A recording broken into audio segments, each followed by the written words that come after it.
Good evening, everyone. My name is Anthony Fabre. I'm Director of Community and Intergovernmental Affairs at the New York City Landmarks Preservation Commission, also known as LPC. I want to welcome you to this webinar hosted specifically for property owners within the Ridgewood Historic Districts to learn more about LPC and how we can work together to preserve the special character that makes Ridgewood such a special place in Queens and the city as a whole. I am joined today by local council member Robert Holden, Caroline Passion, Senior Preservationist and Grants Coordinator at LPC, as well as Katie Rice, Senior Compliance Officer at LPC.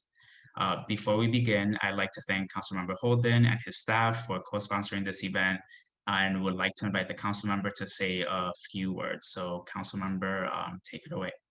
Thank you so much, Anthony, and thanks to the Landmarks Preservation Commission, the staff on this call, the Intergovernmental Affairs Division, and especially LPC Preservation Department, who's responsible for working closely with the property owners. You know, we're living in unprecedented times with this pandemic, and I hope that everyone is doing well on this call.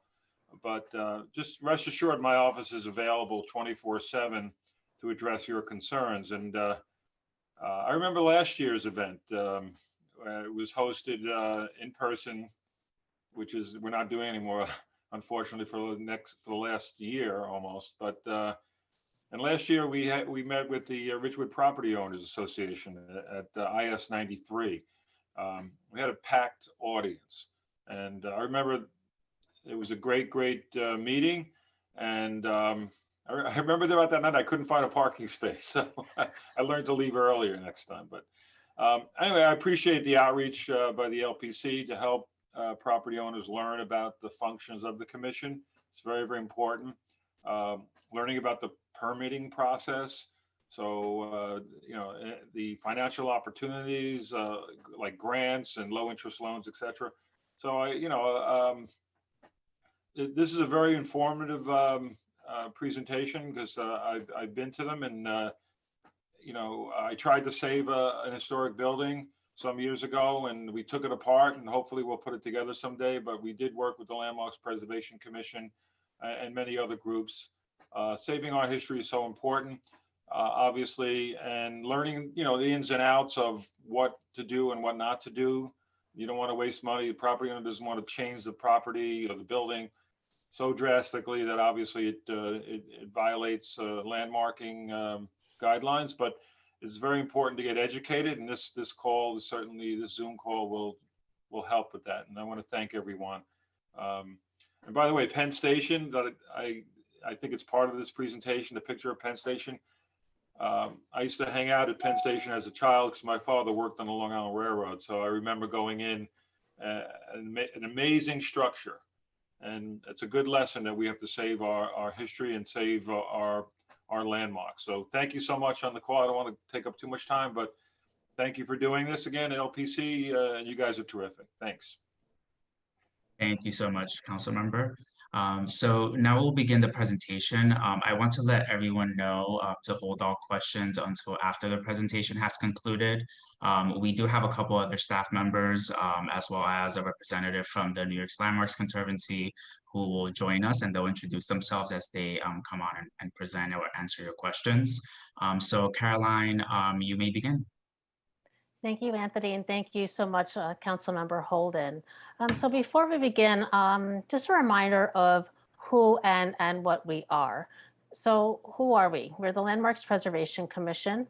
We are the mayoral agency responsible for protecting and preserving New York City's architecturally, historically, and culturally significant buildings and sites. So we designate buildings and sites as landmarks and then regulate the changes made to them. So our agency was established in 1965 when Mayor Robert Wagner signed a local law creating the commission and giving it its power. The Landmarks Law was enacted in response to New Yorkers' growing concern that important physical elements of the city's history were being lost, despite the fact that these buildings could be reused. So events like the demolition of Pennsylvania Station in 1963 increased public awareness of the need to protect the city's architectural, historical, and cultural heritage. Next slide. So since our creation in 1965, The LPC has designated and now regulates more than 37,000 buildings and sites in all 5 boroughs of Manhattan, the Bronx, Brooklyn, Queens, and Staten Island. Includes over 1,400 individual landmarks, 149 historic or 150 historic districts and extensions, 120 interior landmarks, and 11 scenic landmarks. Next slide. Thanks. And historic districts are areas of the city that possess architectural and historical significance and a distinct sense of place. And this sense of place was found in 3 areas here in Queens that warranted designation. And that includes Central Ridgewood, Ridgewood North, and the Ridgewood South historic districts. Next slide. And so what happens when you're a homeowner and your home has been designated within a historic district? Next slide. Once we designate buildings through the designation process, we regulate these buildings by issuing permits for proposed work. So if you need to do any exterior work, owners will need to apply for a permit. And why? Well, because we're here to guide and manage appropriate change. These designated properties are not frozen in time. We review the type of work that's being proposed and to also ensure that your contractor does not damage or remove any historic fabric or features from your facade, your stoop, areaway, or roof. So the appearance of a property can remain as is at the time of designation. So which means in the designation report, we describe the building as is, and that condition is the basis for issuing future permits for work. So LPC does not require the owner to perform work. Rather, we review what is being proposed by you as the owner. Next slide. And what types of work need permits? So we have restorative work at the front facade and front areaways, window replacement, and even at areas of your building that are not visible from the street. So this would also include the rear facade, the rear yard, and the roof. Next slide. Caulking your windows or repairing skylights and hatches at the roof that are not visible from the street do not need permits. If there were areas of your facade that was painted at the time of designation and you wanted to repaint only those painted areas the same exact color, that would not require a permit. However, if you wanted to repaint those areas a different color, an application to landmarks does need to be submitted before any work is done so the preservation staff can review your proposal. Next slide. But if you do want to propose work on the exterior of your building, a permit must be issued before any work gets started. Complete the application form. You include photos, drawings, or any other written specifications related to the work being proposed. And because we are still working remotely, the application form and related materials will need to be submitted via email. Next slide. This is the application form. This is what needs to be filled out and signed by the building owner. On the application form, you check off the type of work you're proposing and also submit materials relating to the proposed work. And what materials would that be? Well, it depends on the type of work that you're proposing. Next slide. So on our website, you can find our LPC Permit Guidebook. This is a guide to many common types of work, with guidance on how to best perform the work in accordance with the LPC rules and checklists showing you all the materials you need to submit alongside your application form. So this manual is organized as a series of chapters, focuses on the basic building elements such as air conditioners and windows, doors, cornices, ironwork, how to maintain, repair, or restore them, and how to obtain a permit for changes to them. So we're aware of the challenges of owning and maintaining a row house. So our row house manual can also help with supplemental information to help you or your contractor prepare and submit the documents along with your application form. So we are here to help ensure that we have the right information needed to issue a permit in a timely, efficient manner. And we strongly urge owners to review our permit guidebook and the row house manual before applying for a permit or even selecting a contractor. Next slide. So now I want to cover a few specific types of work that are common to the row houses that we see here in Ridgewood, and also discuss some of the regulations that might be helpful to the owners here this evening. Next slide. So a predominant stone found throughout the historic district in Ridgewood is sandstone, or what we commonly refer to as brownstone. So if you have brownstone elements at your facade or have a brownstone stoop, chances are you've seen this type of deterioration. There might be water infiltration that's further damaging areas of the stoop. And of course, you need that repaired. So when an application is submitted to repair brownstone stoop, the Preservation Department staff reviews your application form and materials. And not only do we review the designation photo to understand what the as-is conditions were when your building was designated, but we also look at the historic tax photo, which can be found on the New York City Department of Records website. Just a little background information, between 1939 and 1941, the Works Progress Administration, also known as WPA, in conjunction with the city's Department of Taxation, they organized a team of photographers to shoot pictures of every single building in all 5 boroughs of New York City. And so this is something that's accessible to all, and we can help you figure out how to get to that website and look at the tax photos. And we review this historic tax photo to also understand any alterations that occurred between the 1940s and the time of designation, as well as research details and profiles of the stoop as you see here. Next slide. So in our permit guidebook, which again is accessible on our website, you'll find a checklist on the materials and specifications needed when you submit your application. Next slide. And so after the permit is issued, the work can begin.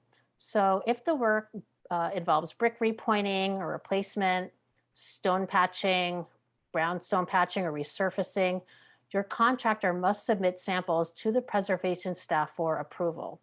The goal is for the sample to match the historic brick, mortar, or brownstone finish. So once the staff approves the sample, the work can continue. So just please keep this in mind, that the work can only be performed when the environmental conditions, such as the temperature, is at least 45 degrees for a 72-hour period. Because if the weather is colder or if it rains or snows, that mortar or that stucco will not cure properly. Next slide. These are examples of what contractors submit to us for approval. And you should probably ask your contractor to include you on the emails as well, so you're aware of what has been approved or not approved by the preservation staff. Next slide. What you'll see here is that we can, based on those historic photos, they can really help contractors restore those historic details that may be missing from your facade or your stoop. Next slide. And then you can also match the historic appearance using a substitute material, as you see in this example. Next slide. And so throughout the historic districts in Ridgewood, there are surviving historic ironwork at the stoops and areaways. So I'd like to just quickly note that the historic stoop that we see here is bluestone, and that these stoops, if these stoops have water damage or require repair, a typical repair that we approve is patching or resurfacing in areas to stop that water infiltration.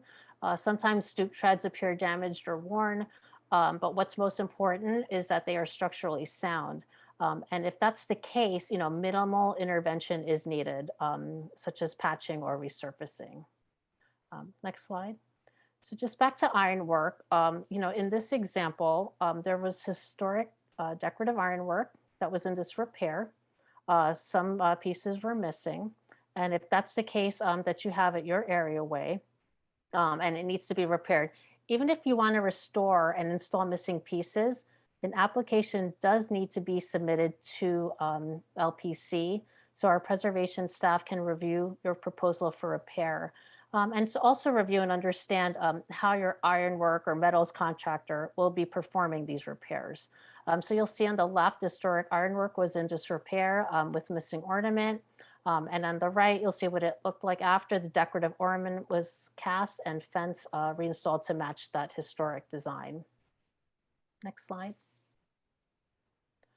So just note here in this example, in the areaway, there's some steps leading to the basement.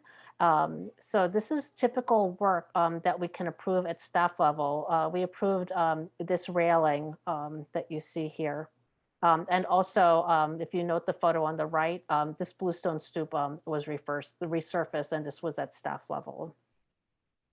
Next slide. Onto windows. This is often like the biggest topic for homeowners. They cover a large percentage of your facade, and we approve window replacement frequently. And we do allow for insulated, double glazed, thermally efficient modern windows. Next slide. So for windows that were historically 1/1 double hung windows, meaning one pane of glass over one pane of glass, as seen in this photo, you can apply and get a permit to replace these windows to match the historic. So because the windows were historically 1/1, you can get a permit to install these 1/1 windows in wood, or you can have a substitute material such as aluminum or even fiberglass. On the rear facades, you can replace the windows with whatever window you want, provided it's not visible from the street. However, if it is visible from the street, it just has to match the configuration, whether it's a 1/1 or a 2/2 configuration. And even if the windows or any type of exterior work is not visible from the street, I just want to remind you that you do need to submit an application so we can review that there are no special windows, such as stained glass at the rear facade, or to ensure that no significant architectural decorative features are removed.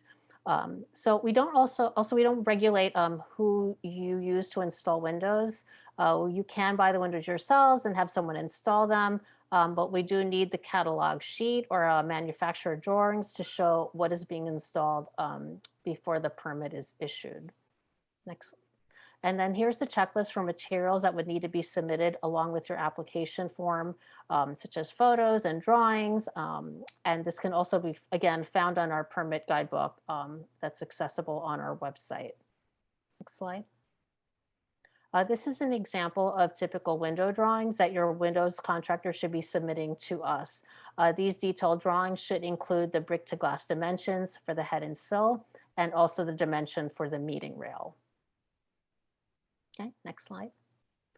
And so what happens if you don't get a permit? So I want to briefly mention that we do have an enforcement department and want to emphasize that the commission's enforcement focus is on protecting the landmarks and not penalizing owners. The first step in most enforcement actions is receiving a warning letter.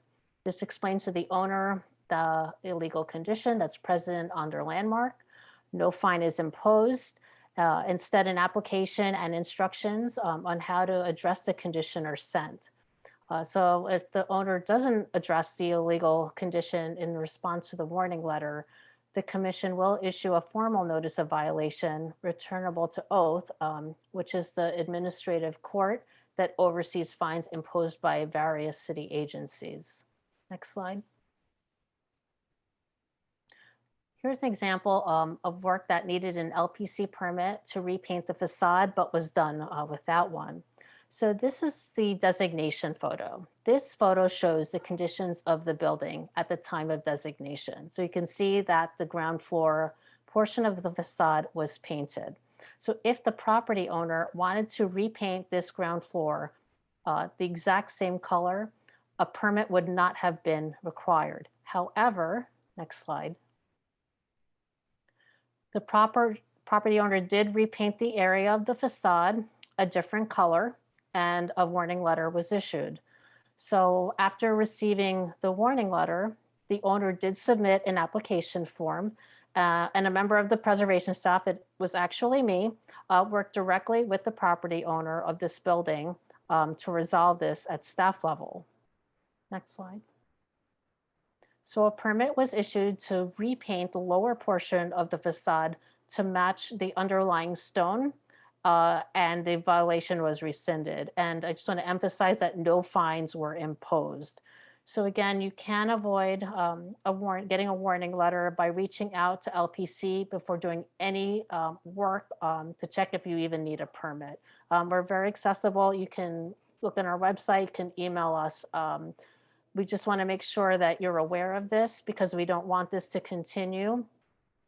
We're here to help you and to make sure that if you're proposing any kind of work, please reach out to our public information officer and she can get you the answers that you need.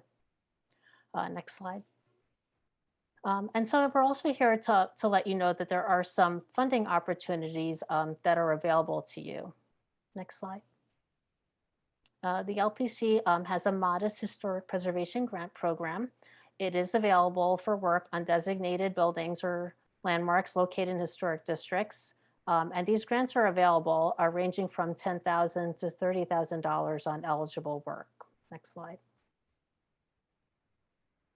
So in terms of eligibility, there is a requirement in terms of income level.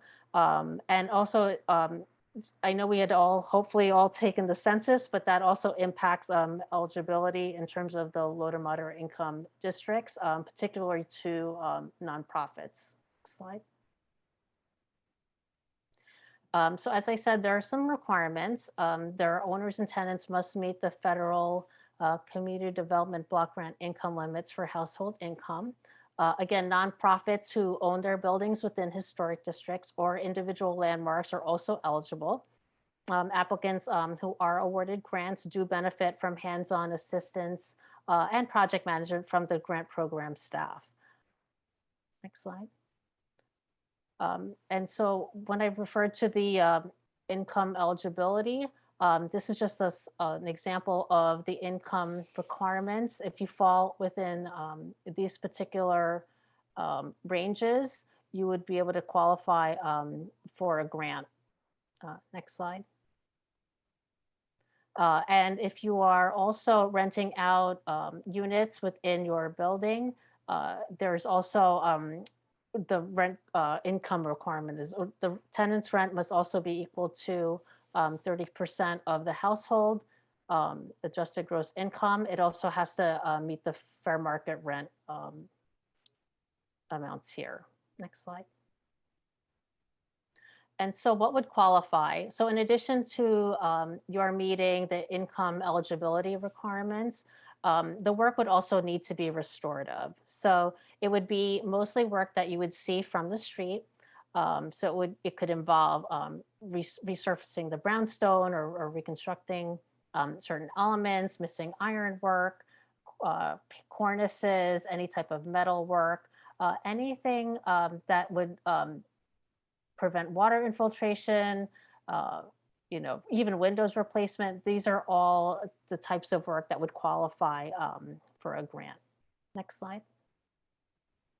And here's an example in Staten Island.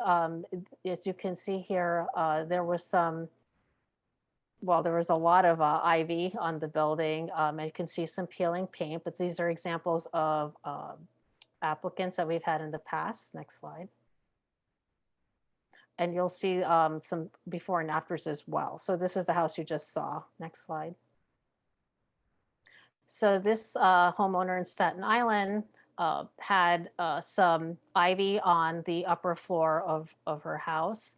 There was also a lot of peeling paint and some wood repairs that needed to be done. So she was awarded a grant. And you'll see here that you didn't even realize that there were windows at that upper floor, but areas of the house were repaired and repainted. Brick was repointed, and as well as the garage doors as well. Next slide. This is a house in Staten Island. There was some peeling paint. There was some wood rot at certain elements of the house. Next slide. Again, we're back to this where there was some missing ironwork. This is actually a nonprofit recipient to restore their ironwork. Next slide. And here in Mott Haven, so again, the stoop was in disrepair. You could see that there was most likely water infiltration through the treads, and the grant was awarded to resurface this stoop. And again, you'll see that This was using not actual brownstone, but a stucco, a finished stucco that matched the underlying historic brownstone. Next slide. And so here we have the Landmarks Conservancy. So if you find that you don't qualify for the LPC's Historic Preservation Grant Program, there are other resources, including our partner, our nonprofit, the New York Landmarks Conservancy. Next slide. And Blair Walsh will also discuss their loan program as well as tax credits. Hi, thank you for having me. My name is Blair Walsh, as Caroline said, and I'm a project and outreach manager at the New York Landmarks Conservancy. We are a nonprofit organization that was founded in 1972 with the goal of providing financial and technical assistance for owners of historic properties throughout New York City. And so while we are a nonprofit organization and we approach things a little bit differently than the Landmarks Preservation Commission, we ultimately have the same goals. So we try to partner on projects together, and I think we have programs that complement each other that I'd like to share with you tonight. One of the programs that we have is actually a statewide program. It's our Sacred Sites program that provides grants to houses of worship throughout New York State. It also does some advocacy for religious properties, including our Sacred Sites Open House, which is a weekend every year where the doors of religious properties are open to the public. So, and there's a lot of programming like music, etc., that you can take advantage of. The Conservancy also advocates for historic preservation and historic buildings in New York City. Right now, we're really focused on the economic and cultural recovery of New York City coming out of this pandemic. We really believe strongly that historic preservation is going to be part of the city's revitalization. And we've published an economic report to that effect that you can download on our website if you'd like. So one of the grants programs that we have is for nonprofit organizations. It's an emergency preservation grant program. This is for nonprofits that have had like extreme weather incidents, or we had a car drive into a building once. So very unexpected and very sudden. This is a program that can provide funding very quickly to aid in the preservation and restoration of the property. This is an example of a studio skylight in a museum in Greenwich Village. It's the Renee and Haydn Gross Foundation. It's a fantastic museum if you do have the opportunity to visit. So this skylight was leaking on all of the important artwork, and we were able to get it fixed quickly. This is a small lighthouse that was the recipient of a grant from our City Ventures Fund, which is a separate grant program for nonprofit organizations. This is owned by a nonprofit museum in Staten Island. And so we helped them after Superstorm Sandy when they had damage, and also to restore their windows, as you see here. So the program that I think is probably of most benefit to people in Ridgewood is the New York City Historic Properties Fund. This is our revolving loan fund program. It was established in 1982. And in that time, since then, we've done over 250 projects, and we recently closed on a loan that put the amount of funds we've committed to historic properties at over $30 million.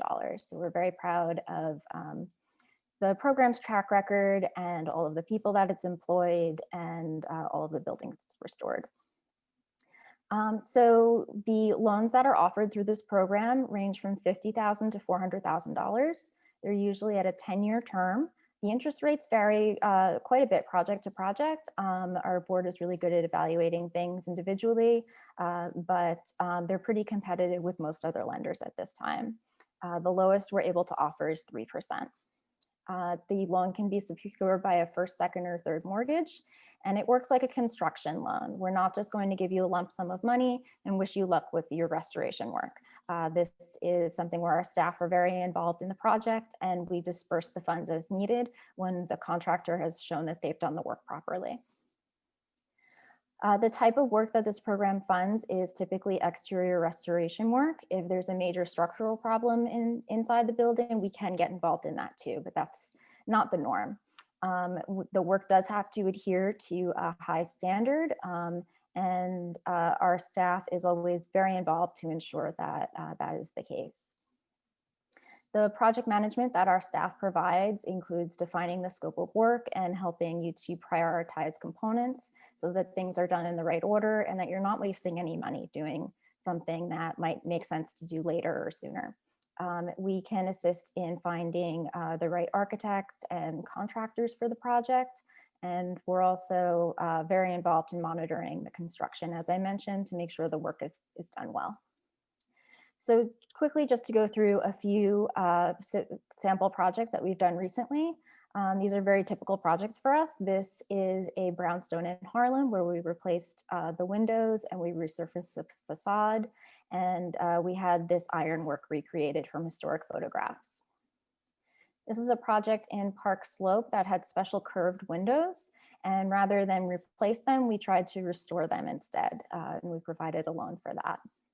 And that's a co-op building. It's a very popular program for co-op buildings because it's difficult for co-ops to borrow small amounts of money.